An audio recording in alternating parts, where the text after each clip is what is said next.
Greetings and salutations. So good to see you all for another episode of Sound Mind.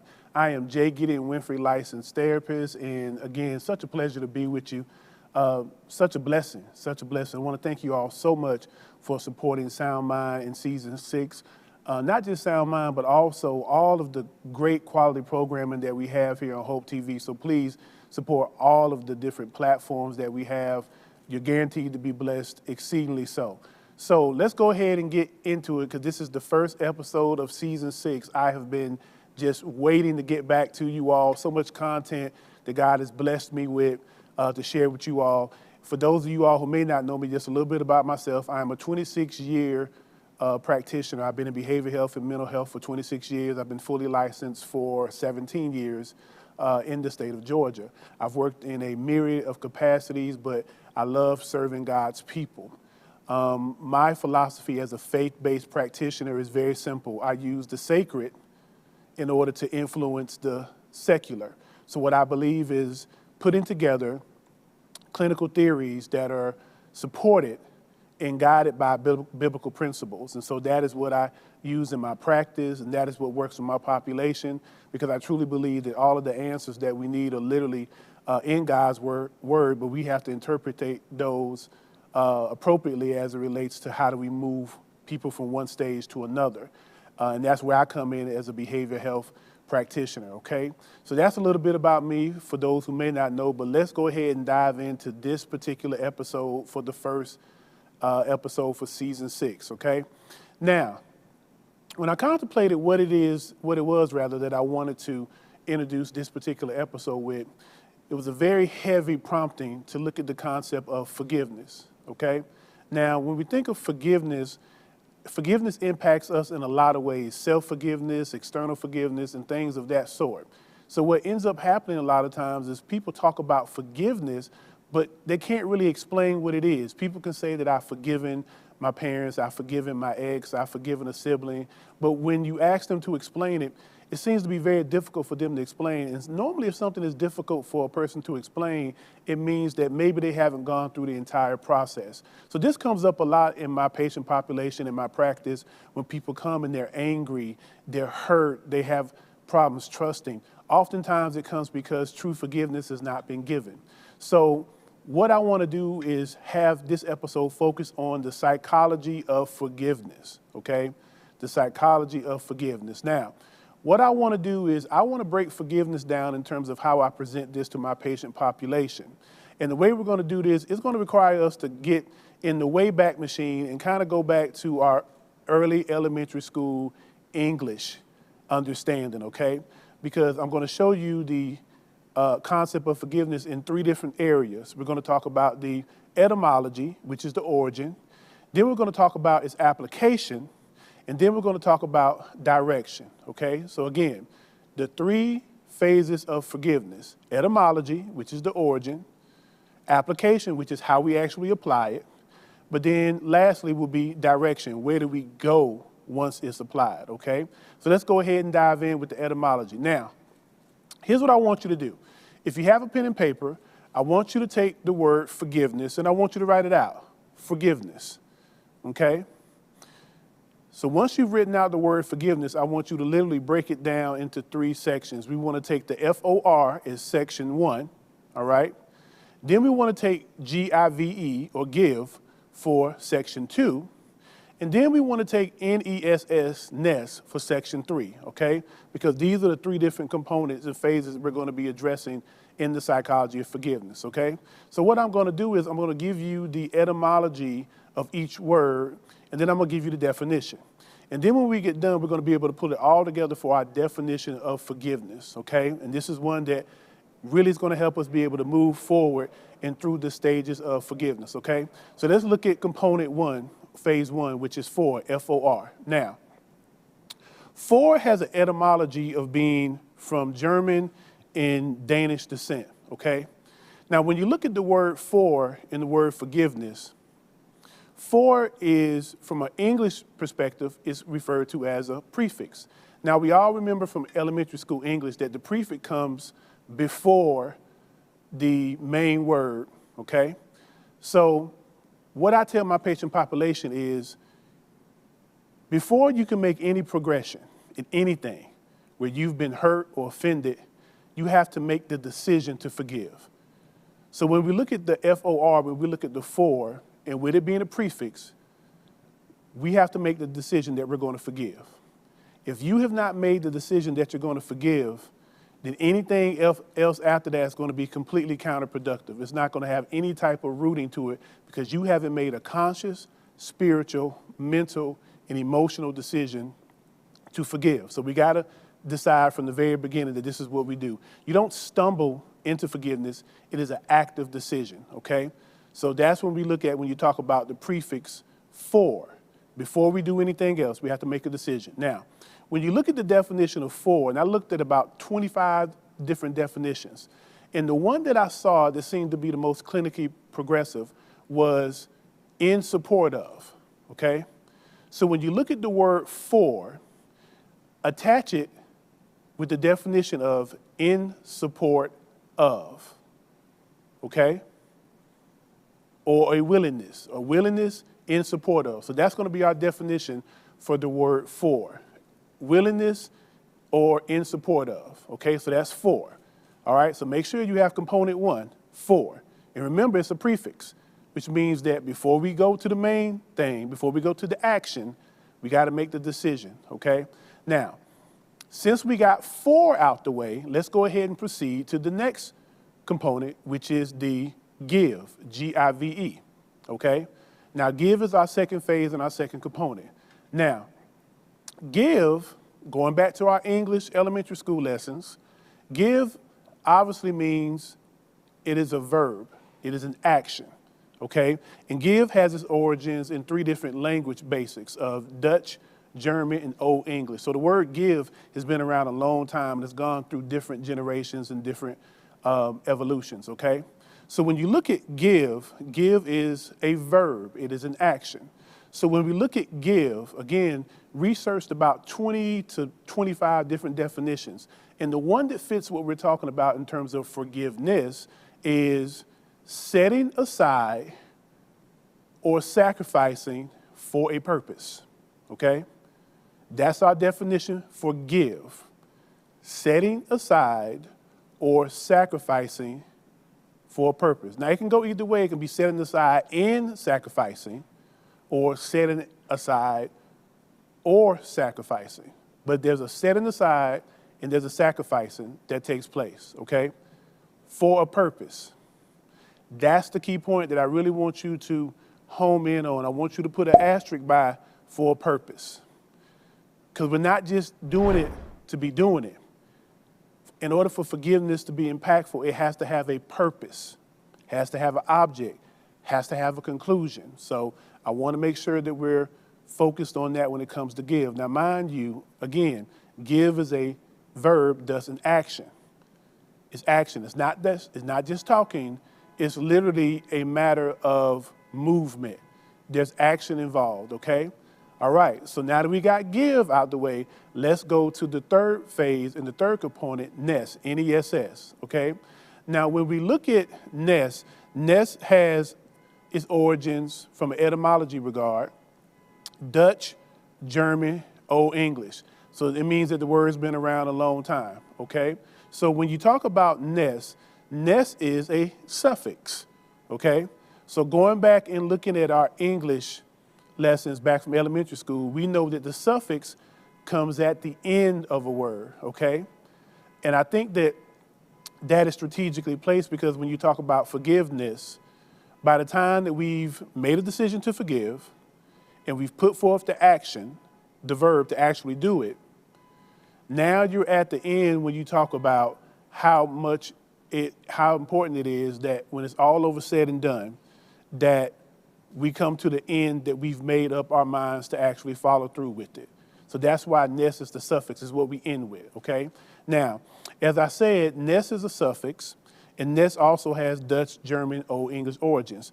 But when we say ness, basically, after doing the research of about 20, 25 different definitions, the definition that we want to go with for ness is the state or condition that we're in, okay?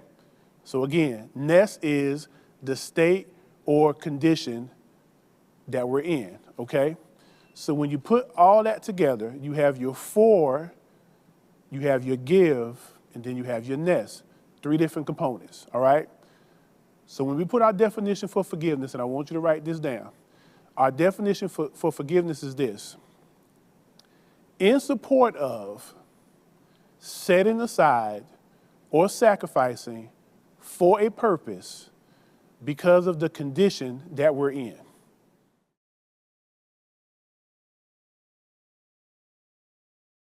What's up, House of Hope? It's the Flavor King, and welcome back to Cooking with Flavor KL. You know what time it is. It's time for me to show you how to make chili.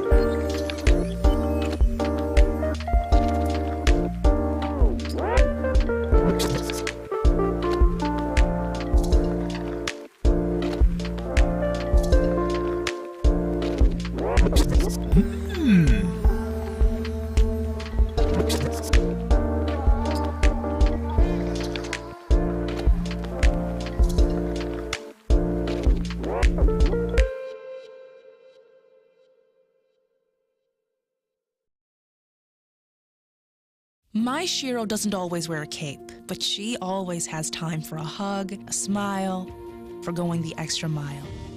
My Shiro stretches every dollar, puts in long hours, puts others first. But now it's your time, Mom. When you're ready to retire, we want you to be able to enjoy it. It's time to start saving now. A free 3-minute online chat can give you the personalized tips you need to start boosting your retirement savings today. Visit aceyourretirement.org/Shiro.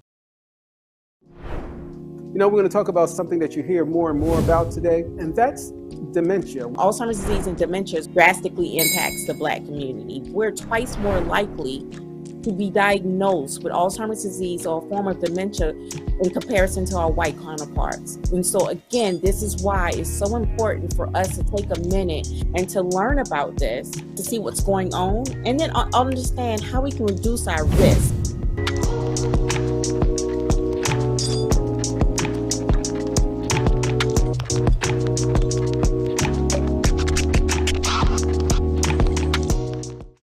I'm going to say that again. In support of setting aside or sacrificing for a purpose because of the condition that we're in. That's our forgiveness definition. But what I often tell my population in private practice that I work with is once we come up with the definition, it's even more powerful when you go backwards. And anyone that knows anything about studying of the Hebrew language, Hebrew reads backwards, okay? So we're going to read this backwards, and you're going to see the power in the psychology of forgiveness and how important it is and how we can apply this to our own mental health and our relational dynamics when it comes to others. So when you read it backwards, it's basically saying, because of the state or condition that we're in, I am choosing to set aside or sacrifice for a purpose, and I am in full support and willing to do so. All right? So again, when we read it backwards, because of the state or condition that I or we are in, I am in support of sacrificing or setting aside for a purpose. I really, if you ask me to pick which definition I like, it's the same definition, it's just a matter of whether we read it forward or backwards. I like the backwards definition because it really ushers in why forgiveness is often needed. Forgiveness is often needed and extended because of the state or condition that I or we are in. So when you talk about forgiveness, basically what you're saying is, I don't like the way I feel. I don't like the way we are. And because I don't like the way I feel and I don't like the way that we are, then I am in support, meaning that I have a willingness. I am in support of setting aside or sacrificing for a purpose. Now, the key thing in this definition is the end is for a purpose. If our forgiveness has no purpose, then it's not really forgiveness. It can be making amends. And making amends is not the same thing as giving forgiveness or receiving forgiveness for that matter. So that's our definition that we have for forgiveness. But I want to go to the next part, which is actual application. How do we take, once we have the etymology and once we have the definition of forgiveness, what do? Okay, now we got forgiveness. How do we apply it? I'm glad you asked, okay? So here's 4 different components of the actual application of forgiveness. And this is important because we want forgiveness to be visible. We want it to be measurable. It needs to be seen. Remember, the give part is a verb in action, so it requires us to do something, all right? So when we talk about forgiveness, now let's go back to for. Remember the first part, F-O-R. And remember our for part means in support of, okay? So when we talk about the application of being in support of forgiveness, here's what it looks like. If you're in support of forgiveness, you have a willingness to talk as well as a willingness to listen. Let me say that again. If you're in support of forgiveness, there is a willingness to talk and a willingness to listen. That also looks, in a couple of ways. It can also look in the way of how do we take ownership of our actions? How do we actually apologize? How do we accept apologies? How do we give attention to the matter? So all of these things are active demonstrations of what it looks like to be in support of forgiveness, okay? It's hard to be in support of forgiveness if you're not willing to talk, if you're not willing to take ownership, if you're not willing to listen, if you're not willing to apologize. Now notice I didn't say I'm sorry, but say I apologize, okay? And that's something that I stress to those that I work with, particularly my couples. It says a lot about your emotional and relational maturity when you can apologize to your mate. Oftentimes, if a person can't apologize, that's a very difficult dynamic to work with in any relationship. So I always encourage, be quick to apologize. Be quick to self-assess what you may have done to contribute to the dynamic so you can go back to the relationship being in its highest status possible, okay? So all those are things that we do in the applying of the for, F-O-R part of forgiveness, meaning in support of. This is how we show we are in support of forgiveness, okay? So now that we have the for part, let's go to the second part of application, which is give. So what does the give part look like in its application and forgiveness? So the give part looks like this. When you're talking about setting aside and sacrificing, what we're saying is we are willing to set aside time, ill feelings, anger, hurt, bitterness, pride, accessibility, revenge in ourselves. So I gave you a lot of things to consider because those are the things that we're willing to put aside. Remember our definition of give is setting aside or sacrificing. I'm going to sacrifice my anger for the purpose of us being able to be in full reconciliation, for us being able to move forward as a family, as husband and wife, as girlfriend, boyfriend, as brother and sister. I'm willing to do that, and this is evidenced through my giving. Remember, setting aside or sacrificing, okay? It's very important that these are your action words. What am I willing to give? You know, am I willing to give my accessibility? And that's important. If somebody is wanting to truly be in partnership with you regarding forgiveness, they're going to make themselves accessible, okay? They're going to make themselves available. Now, the beautiful thing about forgiveness is that forgiveness does not necessarily require somebody on the receiving end. You can forgive a person without their permission. It's one of those things where you don't necessarily need somebody else to do it. But nonetheless, it's important to understand that there is an action and a series of actions that's involved when it comes to forgiveness in that aspect, okay? All right, so let's go to the third component, which is ness. Remember we talked about ness, N-E-S-S, being the suffix at the end, which means the state or condition that we're in, okay? Now, when you talk about the state or condition that we're in, this is where we look and say, okay, what kind of state or condition are we in, am I in? Normally when forgiveness is needing to be applied, normally the state or condition that we're in, it could be one of strain, it can be one of distance, it could be one of confusion, uneasiness, tension, anxiousness, anxiety, brokenness, hurt, or even anger, okay? Those are the things that propel us to want to move to forgiveness because of the state or condition that we're in. So what the goal is for us to get to a state or condition of cohesiveness, a state or condition of release, a state or condition of peace, a state or existence of coexistence, or even a state or existence of being able to agree without being disagreeable, okay? So that is when we look at the application of the state or condition that we are in. Now, the fourth component to the application phase of forgiveness is one based on the purpose, okay? What is the purpose of forgiveness? Now, only you can decide that. And this is the beautiful thing, again, about forgiveness, is that it doesn't necessarily require another person's action, reaction, or interaction. You can give forgiveness if you know that the purpose is, I just want to be free from the subject matter. I want to be able to sleep well at night. I want to be able to make sure that all is well between God and myself. I want to make sure that I'm good emotionally. However, this is the purpose.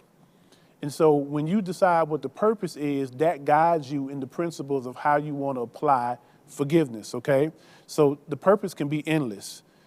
Basically, your purpose is your why reason. It's not your what, it's your why. Now, a lot of times about forgiveness, you know, it doesn't require us to have a conversation with people. Now, ideally, I would promote that because it's always better to have dialogue with someone. But if the person is resistant, if the person may not be here, then there's still forgiveness that can be given because it frees you from the very tethering that you have to the offense that was done to you, okay? So it has to have your purpose, okay? So remember, in the application is being in support of, it's also being able to set aside, sacrifice, then also because of the state of the condition that we're in, and then also for a purpose, okay? So that's how we apply it. I want to give you tools how to apply it because the sound mind, we don't want to just talk about the conversation, we want the conviction, and then we want the conversion, okay? So I want to give you actual tools, the same tools I would give you if you came to see me one-on-one for individual therapy, or if you came to see me for family, if you came to see me for marriage therapy and counseling. The same tools I want to give you because you're part of the Hope TV family, and I love you, and I thank God for you that you're here. So I want everybody to truly have a sound mind and have a sound heart, okay? So that's why we're giving you the tools.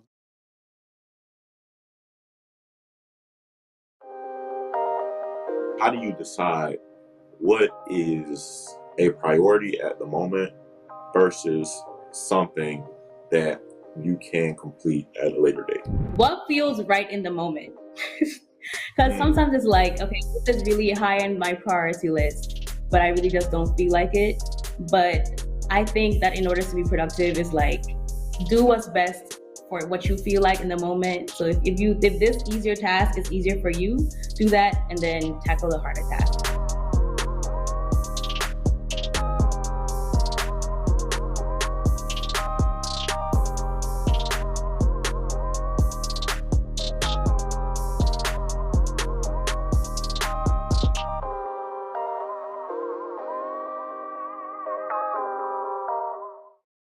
Part-time job, full-time hustle, all-time Shiro to all of us. You nurture, we listen. You teach, we thrive. You lift our spirits, but we've got to lay down the truth. It's time for you, our Shiro, to stretch for the stars. A free online chat can give you the personalized tips you need to start boosting your retirement savings today. Start saving more for retirement so you can feel prepared and live your life to the fullest. Visit aceyourretirement.org.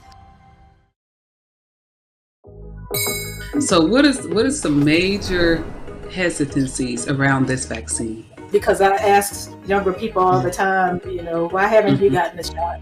A lot of people say, well, my mom hasn't gotten it. And so I think people are impacted by the parents and whatever reasons they have for not getting it. I don't know if you heard Nicki Minaj put out information about her cousin Yeah. having her testicles swollen, Yes. and of course that took off, went viral. Can we clarify that? Can we clarify that the vaccine did not cause his testicles to be enlarged? None of that. I mean, we do have some risk associated with the vaccine, but the things that we hear out in the public aren't what they are.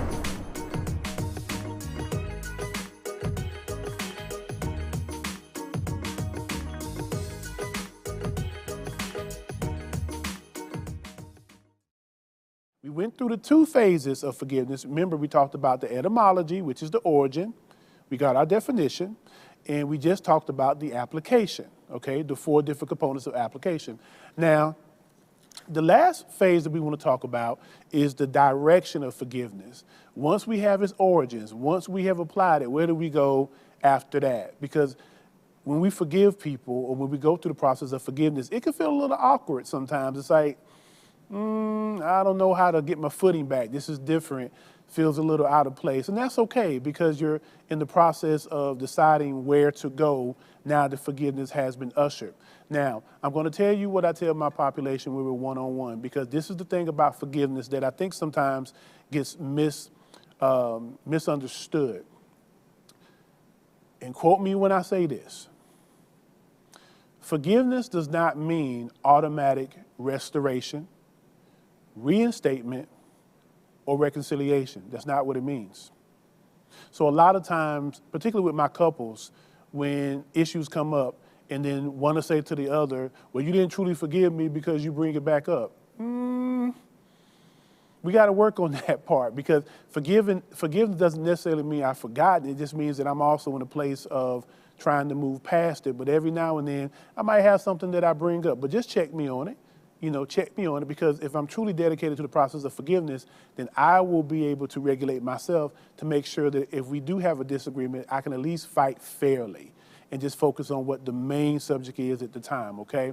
So a lot of times with my couples as well, if there's an issue, and for all truth and purposes, oftentimes it's the husband that does this, but oftentimes what happens is if there's an argument, and then there's, forgiveness given. Sometimes my brothers, we think that, okay, since forgiveness has been given, then that means that everything should be okay and everything should go back to normal. And if you look at my facial expression, I'm a husband, so I understand the language and the assignment. So because I've been forgiven, then everything should be afforded to me.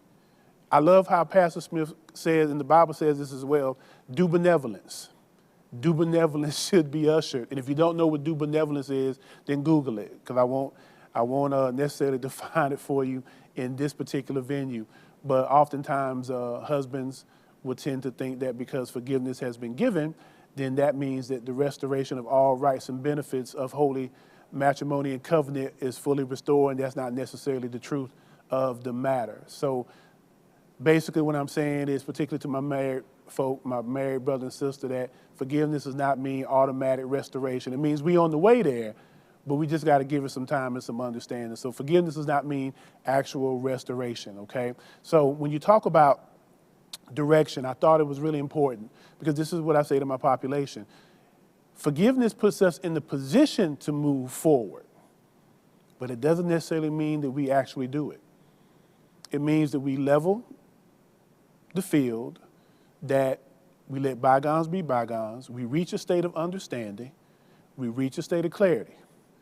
Moving forward together is not necessarily a part of forgiveness. It just puts us in the position to be able to move forward together. And I hope y'all understand what I'm saying, okay? It puts us in the position, if we choose, based on the clarity gained, based on understanding how to be able to move forward together. It gives us that option. So with that being said, in summation, forgiveness, again, does not mean automatic restoration, reformation, reconciliation, or reinstatement. Now, let's go back to our English lesson from elementary school. We all know whenever we see the word RE, RE again is another prefix.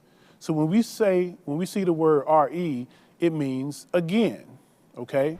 So when you talk about remix, we're mixing again. If you're talking about a restart, we're talking about starting again. So whenever you see these words, restoration, reformation, reconciliation, and reinstatement, when you see the word RE, here's what I want you to do, because this is what I do again with my patient population. Take that RE, which means again, take the again and put it behind the root word that comes after the RE suffix. So for example, when you say that we've entered into a state of forgiveness and we're agreeing, if you look at the word restore, the question that we have to ask ourselves is, do I want to store again with you?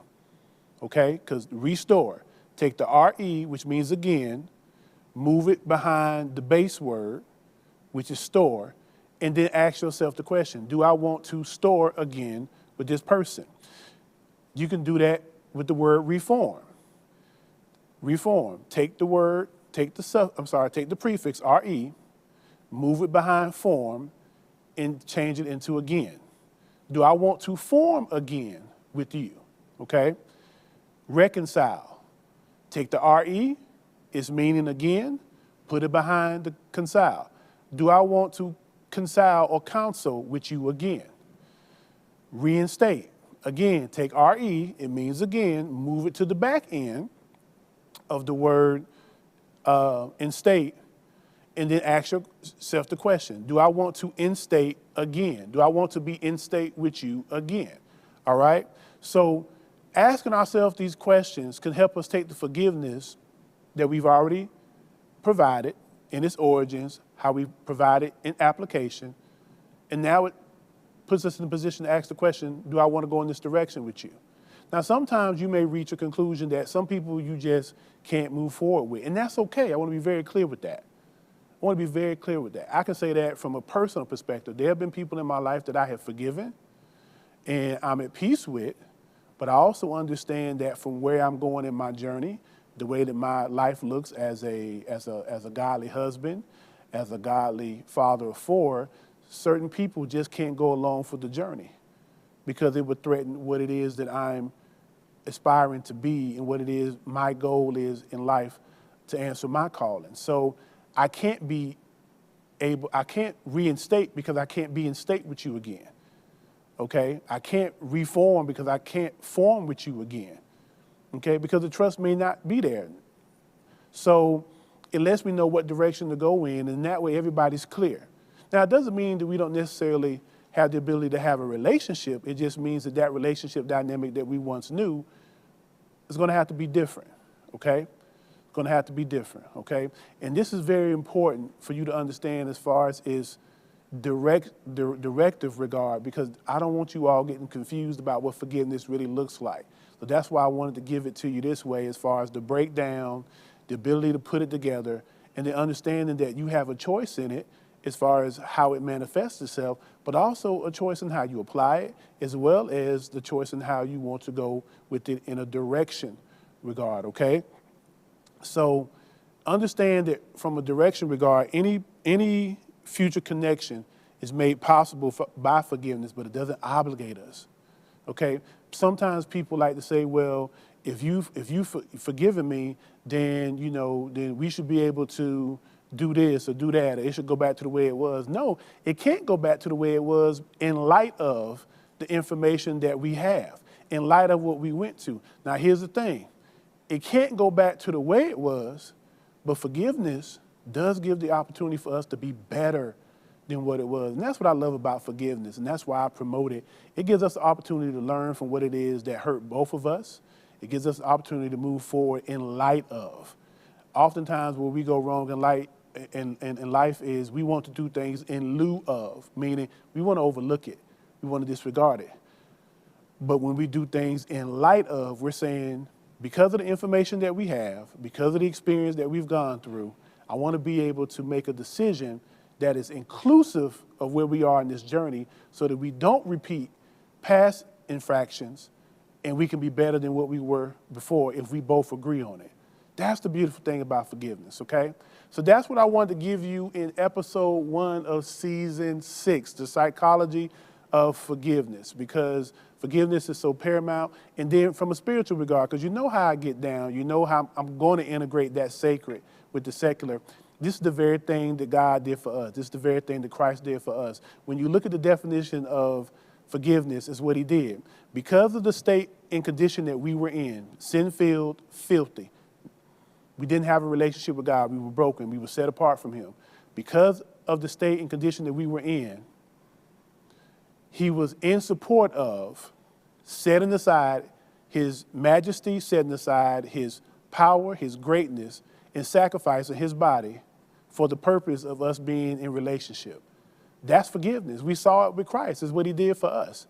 So take that definition, take that example, and we live it on earth using that as the blueprint and going through these processes. And I guarantee you that you'll be able to move forward in forgiveness in a way that's sound and a way that's solid.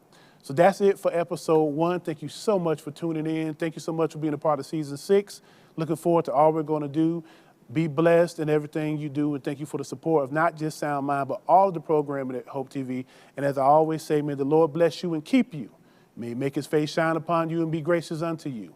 May he turn his loving smile and countenance towards you, blessing you in your going outs and your coming ins. And may he give thee shalom peace. I am J. Gideon Winfrey, licensed therapist. And as I always say at the end, remember that sound doctrine comes from a sound mind. So allow your theology to influence your psychology, okay? So we'll see you for the next episode next week. Be blessed. Take care. Love y'all.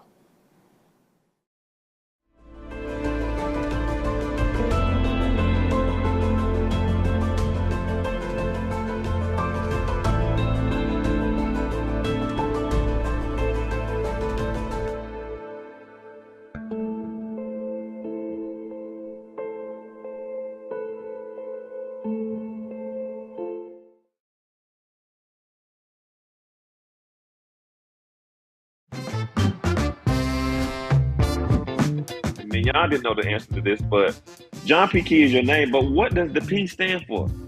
The P actually stands for Prince. Dr. Scott and Brian Scott, years ago when I signed my first deal, they ran with it and started the Prince of Gospel, but that's where it came from. Lizzie and John named me John Prince Key.